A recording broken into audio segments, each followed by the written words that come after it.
Your Life, a program for all America. And now here he is, Mr. This Is Your Life himself, Ralph Edwards.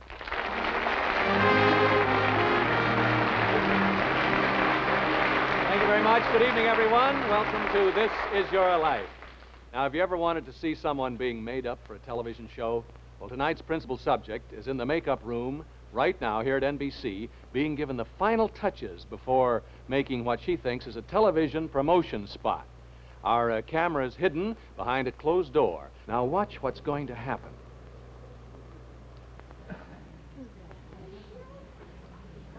Where are you, darling?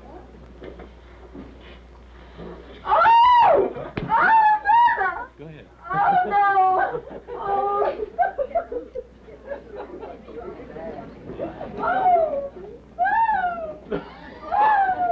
What's all this yelling going on in here, anyhow? For goodness sakes, come on here. Sit back in this chair, Opry. Hello, girl. I got a guess, girl. Mother, you get up there. Hey, girls, come around behind Opie. There we go. Woo. Mother, did you... I'm gonna kill somebody. I'm gonna kill somebody. Thank you. Mother, did you find your daughter? Wait, I have something else. Oh, you got something else to say? Wait, Mommy's got something else to say. What you got to say, dearie? Oh, this is so much fun. What is Well, listen, we've just been looking for you everywhere. What are you doing in Hollywood? I don't know now. I give up. I was telling the wildest tale, You found your daughter, eh? Oh, yes, and I'm so happy. And daughter, Ophelia? Yes, sir. This is Mr. Ralph. Formal. Never met you Never. before in my life. Oh, it's so good to see you. The last time we saw each other was on the stage in Minneapolis when we That's went up right. there for the youth conference. That's you know. right. Well, Mrs. Collie Ophelia and I have met before, as you probably know, and I, like everyone else, know her as one of radio and television's most beloved and talented personalities, entertainers, an entertainer for the past 17 years, Minnie Pearl of the Grand Ole Opry. Minnie Pearl.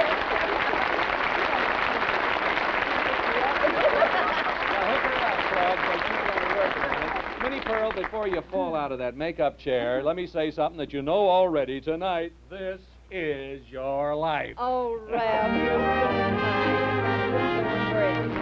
Don't be silly, unworthy, Gal. We've just been thrilled thinking about it the whole time. Your mother and your sisters, Frances, Mary, and Virginia, and Dixie, they came all the way out here to Hollywood to help us surprise you tonight. And they and many... that's why your telephone wouldn't answer. We told the telephone not to answer in case of wreck. They and many others are going to help us tell the story of a little girl born Sarah Ophelia Collie, who grew up to be known all over the world as Minnie Pearl, star of the Grand Ole Opry, that all-time great radio program and now television, too. Oh, this is wonderful. Our thanks to you, Charles Denton. Where are you, Charlie? Here you are. Thanks, pal. Chuck. Chuck of International News Service, Ted Switzer of NBC, thank you, and Claude Thompson, thank you, Claude. Oh, you ham bone, you. Minnie, I mean Ophelia, and mothers and sisters, come on. If you'll come with me, let's start on the winding road back to Grinders Switch and Centerville, Tennessee. Sit down here. Ophe, we made it, didn't we? Just barely. Oh. Well, this isn't exactly My heart like beats so fast. Centerville, Tennessee, where you were born, Ophelia. If we were in Centerville, gee, we'd be in a big house up on a hill looking out at the large oak tree that grew in your front yard, right? Yes. Oh, there it is. But Mother and your sisters would have been there on a certain October 25th because you were the youngest daughter born to Fanny Tate House and Thomas Kelly Collie. Daddy was a lumberman and very active in local and state affairs. And Ralphie had such a wonderful sense of humor. I'll bet he did.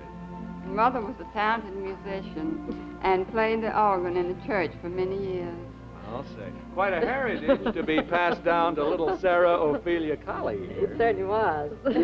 Opie. That's what we call Ophelia. You call her Opie? Or call her Opie. Uh-huh. She made her first public appearance at the tender age of 18 months when she sang at Miss Daisy Nixon's music recital. You remember what she sang? What? Old Uncle Ned. That's right. I didn't sing it any better now than now. Somebody should have told everybody then to let this just go. Let it go. Do you remember when you were 3 years old and sang at the International Harvester Show? Yes, I sang. You tell her, 'cause I stutter. There was another one, too, Dixie. What was the other one that Opie sang? If you can fight like you can love, well, it's goodbye, Germany. Gosh, that gives away my age. Goodbye, Germany. Oh, my. Well, the little birthday party I gave you, and Douglas Bates and Emmett Thompson had a little fight over Oh, well, you. who was going to kiss me? They never thought about that after that. I can tell you that. They thought about who was not going to. When Ophelia was 5 or 6 years old, she took expression, and one of the little pieces she said was a little figure, china figure, on a little bracket set, and she said it at the Centerville Elite Picture Show. Oh, I certainly did. what was the name of that piece, she said? A little china figure. I can say it now, but don't worry, I'm not going to. Well, they're all happy memories of childhood, and thank you, Mother Collie. Thank you so much, and Francis, and Virginia, and Mary, and Dixie, for coming here from your homes in Tennessee to visit with Ophelia Prestel. You see her a little later. So much fun. You bet. How did you get that picture? Oh, I ain't gonna snitch on anybody. Oh. As a bright-eyed, red-headed little girl, Alice in Wonderland and Winnie the Pooh were your favorite books, right? That's right. Their adventures, they never seem strange to you because your favorite games involved adventures that were only slightly less imaginative than theirs. Ophelia, let's play Queen. Eleanor Whitson can be Queen, and we can be the dancers, the Oriental dancers. Well, now, who can that be, Ophelia? Your Oh, it's childhood Monet. playmate and lifelong She's friend, so cute. flown here by Prell from her home in Matanzas, Cuba.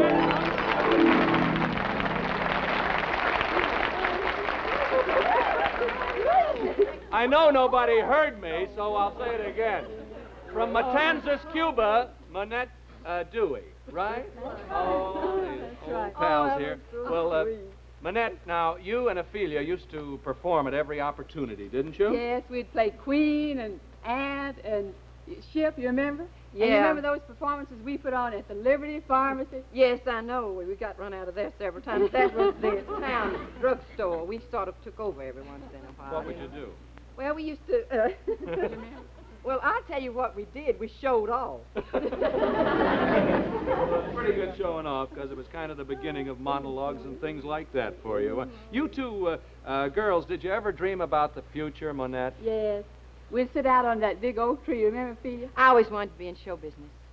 Yeah. Monette didn't. No, what did I want? You wanted what you've got. A husband with brown eyes and curly hair and 2 boys. And you know, it doesn't seem at all strange that we got what we wanted, does it? No, it doesn't. No. You're natural. a real lucky Oh, kid. yeah. Thank you, Manette Dewey. You'll have a chance to reminisce with Ophelia at the party at the Hollywood Roosevelt Hotel right after the show. Hopefully all your friends have been staying over to Hollywood Roosevelt. Sure, they've been here sometime. Oh, Yeah. There's a picture. Oh! You go to Hickman County High School in Centerville. This is awful. Really. You make good grades at Hickman County High School, and you act in all of the plays and musical shows that are No put studying. on. And by the time you're ready to go to college, the family finances have reached a very low ebb. But your parents wanted you to have college education, and through their scrimping and saving and mama kicking through there, you're sent to Ward Belmont School. I closed it up.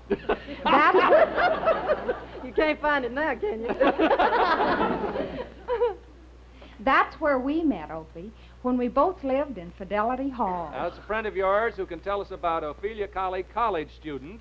Come on out, Alma Willis. Oh, Willie! Now, Mrs. Alma Stevens from Cook, Nebraska. All the way from Cook, Nebraska, I'll have you know. Oh, and she's so wonderful. Come on over, brother. Just crazy gal.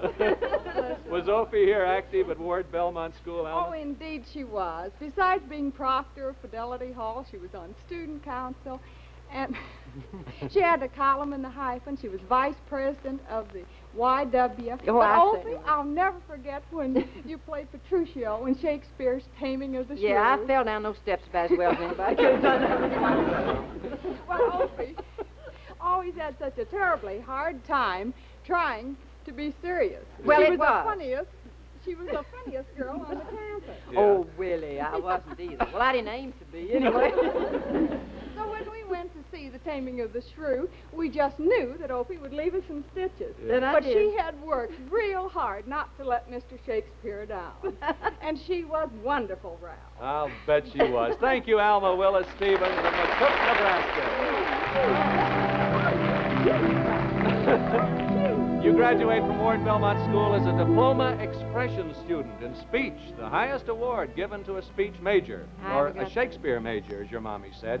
You want to go on with your studies and become a serious actress, but by this time the depression is on. Your father's lost almost everything, and another thing deters you from becoming a second Catherine Cornell. Do you remember a certain beauty contest you entered shortly after your graduating from Ward Belmont? I certainly do. That was the best laugh I've ever gotten. Oh, really? I would have loved to have canned that laugh. I've needed it since. What happened? Do you want to tell us? Well, Mother made me be in the beauty contest. Is and I that didn't- Tennessee Ernie Ford over there laughing like that? Flippy Stone and the whole gang over Crazy. there. Oh, you crazy. You knew that this morning. I hate you. Tommy Sands, I guess the whole gang over there. Oh, wonderful. The alumni coming back, and great friends, too. No, really, they did laugh when I came out on the stage. They did? Yeah. In a can't bed? you- I can't understand that. Oh, Raph, you love. As you yourself have said, you thought you'd better let Beauty Guy go by the board after that, huh? Well, And- I couldn't play it straight. Well, how about that, Virginia? Come on, you sit down right over there. Well, Opie. she went back, so she went back home, and since she had no money You got money. Woo, that's putting it to lightly. go I had no on money. to study somewhere else, why she started teaching speech in a little house over near the schoolhouse to the young people. Yes. She did a good job on it. She certainly did, and she's still very interested in young people. And when the opportunity comes along to join the Wayne P. Sewell Producing Company, you eagerly leave home, and you're ready to make your mark in the world. Minnie Pearl, though, is still in the future. But you are soon to find her, Opie. Yes, do you recognize that voice, Opie? A classmate of yours at Ward Belmont and a fellow employee on the Wayne Sewell circuit here from Bowling Green, Missouri, Mrs. Vivian Williams, Marjorie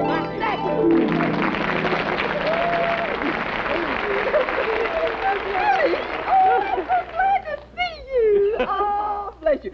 We were, I'll have you know, fellow dramatic artists. Well, good. What was the Wayne P. Sewell Producing Company, Marjorie? Well, I ran that out of business, too. Sewell Producing Company had 10 musical comedies. Yeah. Mrs. Sewell wrote them, and they were booked by organizations like PTA, Rotary, and the Lions Club. Mm-hmm. And Opie and I were coaches. We would go into towns and sell advertising. Oh, that's why my feet are so narrow. I got my door closed on more my feet than anybody. I mean, more doors closed on my feet. And then we'd select the cast from the members of the organization. Yeah. And we'd have to be ready to step in case someone became ill or too nervous to go on. You said that Opie found the famous Minnie Pearl character while she was traveling with Wayne P. Sewell. Baylorton, Alabama. You ain't never been to Baylorton, have No, you? I haven't, Minnie Pearl, but it sounds wonderful. I'd love to go. Was it Baylorton or we thought it was Sand Mountain? Well, it was on Sand Mountain. Oh. Baylorton's on Sand Mountain. There's a city on a city there? Well, Is no, that- Sand Mountain's a mountain. Oh, I'm confused. What happened? Well, she was putting on a play there for the community school. Mhm. But let Opie tell you the rest of it. How she found the character of Minnie Pearl? Well, the woman I stayed with was one of the loveliest ladies I've ever known in my life. She was a typical mountain woman, Yeah. and she paid me the highest compliment that anybody's paid me before or since, Ralph. When I left there, after living in this mountain cabin with her and her husband and her son, whom she called Brother. Yes. Brother was an oracle. He knew everything. Bless his heart. I wish I knew where he is now. I can't track him down. But anyway, she said to me when I left, she said, "We just hate to see you go. You're just like one of us." Mm-hmm. But you imitated her speech. Well, when I somewhat. came away from there, I went back home and told Mother and Daddy about some of the things she said. She was real funny. I wish I could be as funny as she actually was. I mean, she just had a wonderful sense of humor. And that's how you found Minnie Pearl. And thank you, Marjorie Mackey, Mrs. Vivian Williams of Bowling Green, Missouri, for helping us get to the beginnings of Minnie Pearl. Well, there's much time to pass before the real character of Minnie Pearl emerges, and you bring laughter to the whole world. Well, Sarah Ophelia Colley, are you ready to continue with the story of your search for Minnie Pearl? I guess so. You're going to kill me before I get to it. You thought you were going to do those promotion spots, didn't you? I For the sure Grand did. Ole Opry. Whatever Here's happened to Minnie them? Pearl and everything. The character you've made famous in the Grand Ole Opry. Let's go back in time to 1937 now in Aiken, South Carolina. That's where I first met Minnie Pearl on a rainy day in front of the Bank of Aiken. You're right, the voice of someone you haven't seen for 10 years, Opie, but a friend who played a very important part in your life. And it is from her home in Kingstree in Charleston, South Carolina, Caroline McIlvaine.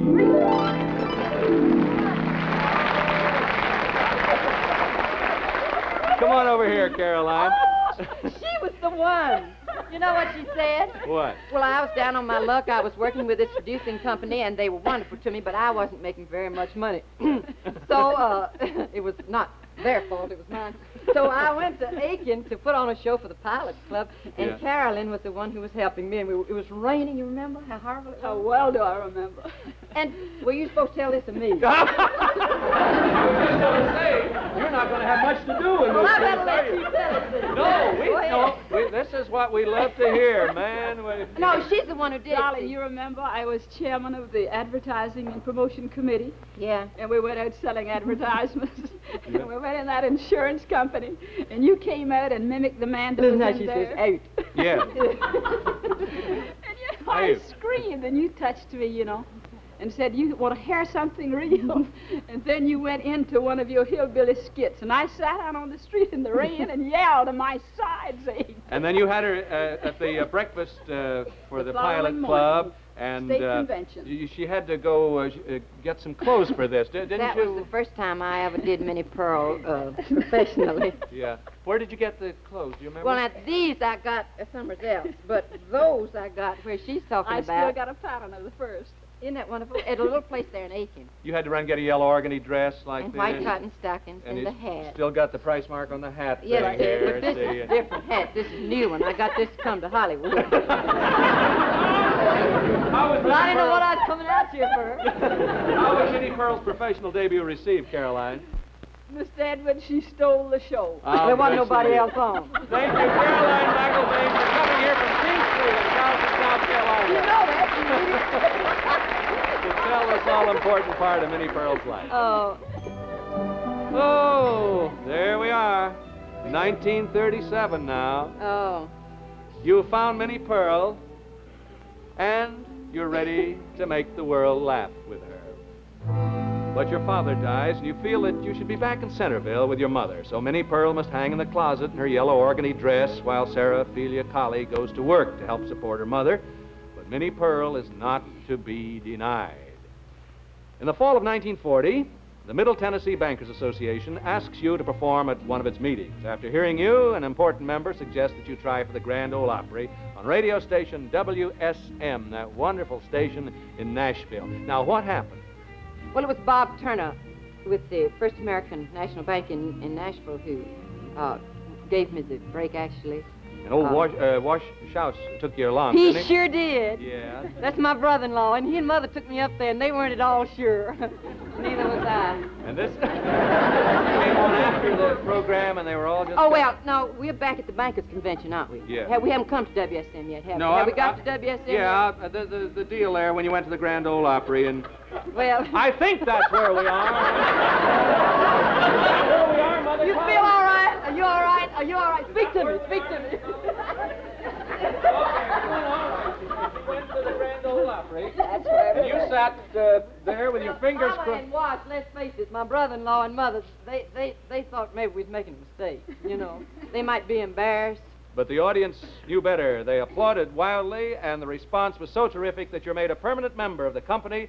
Minnie Pearl has found her place in the world. And that means all over the world. Oh, no! You crazy! Former star of Grand Ole Opry himself, your good friend from Louisville, Kentucky, Pee Wee King. Oh, man. Oh, man. This is just like gathering in chickens tonight. Oh, listen, let's do a quick chorus. You and Minnie went out on many tours, didn't you, Pee Wee? We certainly did, Ralph. About 6 years we were together.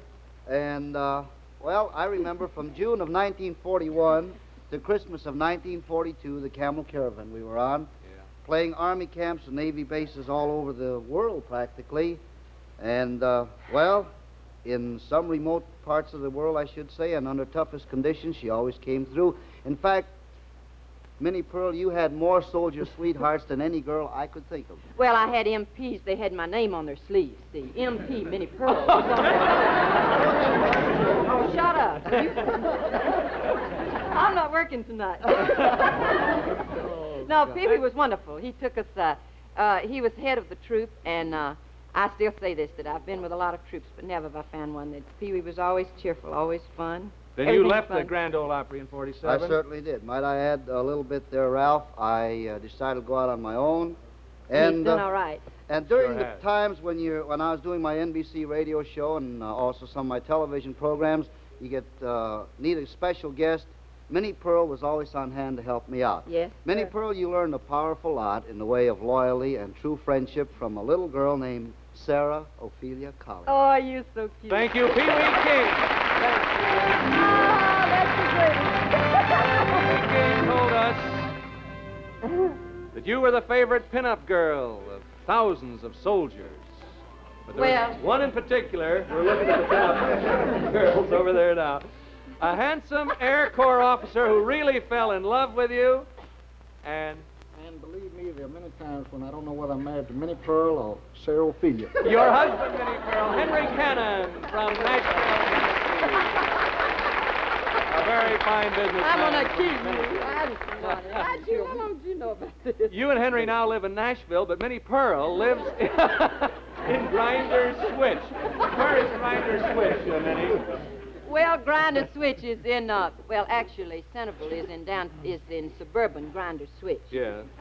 Centerville, Tennessee is 50 miles from Nashville, and that's... Suburban Grinder Yes, Switch. Yeah.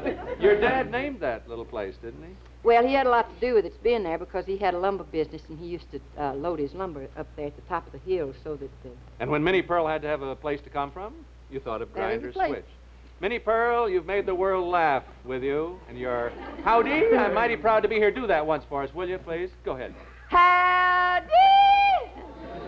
Oh, shut up. I'm proud to be here. Yeah, that's the one. That's what I want to hear. That's a symbol of the sincerity that has won you friends everywhere.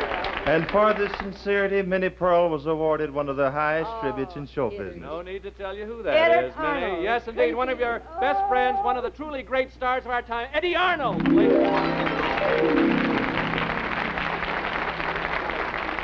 Arnold. Love you so. Yes, sir. Yeah, Eddie I love boy. this guy. Yes, sir. And for Minnie's outstanding achievement and recognition, she got an award last year from the trade paper Billboard magazine for her consistently high standards of comedy in the country and western field. I don't know how I got that. I remember back in 1940, Ralph, when I was a member of Pee Wee King's band. There's the boy. Minnie just started on the Grand Ole Opry, and she was a little afraid of how the audience was going to react to her. George D. Hay, the solemn old judge, said to her, "Love 'em, honey, and they'll love you." He sure did. Yes, sir. And I think they do love you. Everybody. Well, you are so sweet. Bless They your do heart. indeed, and this is your life. Sarah Ophelia Cannon, Centerville, Tennessee, and Minnie Pearl of Grinder Switch, USA. Well, Opie, all your friends were flown out here by TWA, Transworld Airlines, who now fly the newest, most luxurious airplane in the skies, fly the finest, fly TWA Super G Constellation. Now, there's so much to give you, but I'm only going to have time to tell you that we know what the King's Daughters Hospital School for those little tykes mean to you. And so, in your name, Prell is sending the school $1,000 worth of scientifically designed toys from the A.C. Gilbert Company. Now, for the educational department of the hospital, Prell has this Bell & Howell screen and TDC Robomatic, the most amazing slide projector ever built. Prell is sending this magnificent Magnavox high-fidelity custom radio phonograph. This is Your Life has been presented by Procter & Gamble for new Green Comet Cleanser.